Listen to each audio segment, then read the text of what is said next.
স্বাগতম সবাইকে মাইক্রোসফট এক্সেলের আজকের ভিডিওতে। আজকের ভিডিও টপিক ডুপ্লিকেট নাম্বার বের করা। আমরা এখানে একটি টেবিল দেখতে পাচ্ছি। টেবিলের ভিতরে রয়েছে আইডি, নাম, ঠিকানা এবং মোবাইল। একটি ছোট টেবিল, যে টেবিল থেকে আমরা আসলে কিছু তথ্য আগে থেকে আমরা দিয়ে রেখেছি। আইডিতে আমার কিছু সিকোয়েন্সিয়ালি আইডি দেওয়া আছে, 1 2 101 102 এরকম কিছু আইডি দেওয়া আছে। আমি আগে থেকে ইনপুট করে রেখেছি, লিখে রেখেছি। কিছু কাল্পনিক নাম, ঠিকানা এবং তাদের মোবাইল নম্বর আমি দিয়ে রেখেছি।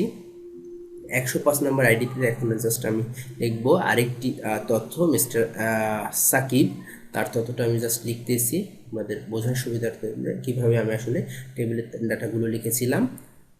ঢাকা, ডিএসি ওকে ঢাকা, তারপর একটা কাল্পনিক মোবাইল নাম্বার, জাস্ট প্রথম 2-3টা ডিজিট লিখলাম, তারপর এগুলো জাস্ট অ্যাক্সেস করে রেখে দিলাম যাতে আসলে কারো নাম্বারের সাথে না মিলে যায়। ওকে, সো ফাইন। এখন আসলে এখান থেকে আজকে আমরা যে ভিডিওটি দেখব সেটা হচ্ছে ডুপ্লিকেট নাম্বারগুলো আমরা মিলাবো। তো এর জন্য প্রথমে আমরা সিলেক্ট করে নিলাম এরিয়াটা, যে কোন কতটুকু আমি ডুপ্লিকেট বের করব। সো আমরা হোমে গিয়ে তারপর কন্ডিশনাল ফরম্যাটিং অপশনে ক্লিক করব। এখানে হাইলাইট সেল রুলস আছে, এই অপশন থেকে আমরা যাব ডুপ্লিকেট ভ্যালুস। লক্ষ্য করুন, ডুপ্লিকেট ভ্যালুসে আমরা ক্লিক করব। সো ডুপ্লিকেট ভ্যালুসে ক্লিক করলে এরকম একটি ডায়ালগ বক্স আসবে এবং আপনারা দেখতে পাচ্ছেন অলরেডি ডুপ্লিকেট ভ্যালুগুলো কী হচ্ছে, মার্ক হয়ে গেছে। সো এখান থেকে আপনি চাইলেই আপনার সুবিধা মতো কালারগুলো চেঞ্জ করে নিতে পারবেন, যে আপনি কীভাবে আসলে ডুপ্লিকেট ভ্যালুগুলোকে মার্কিং করতেছেন। তো ডুপ্লিকেট ভ্যালুগুলো কি আসলে মূলত একটি টেবিলে যদি একই রকমের 2টি বা 3টি বা তার বেশি ডেটা থাকে, সেই ডেটাগুলোকে দেখিয়ে দেওয়া, এগুলো হচ্ছে ডুপ্লিকেট নাম্বার বা ডুপ্লিকেট ভ্যালু।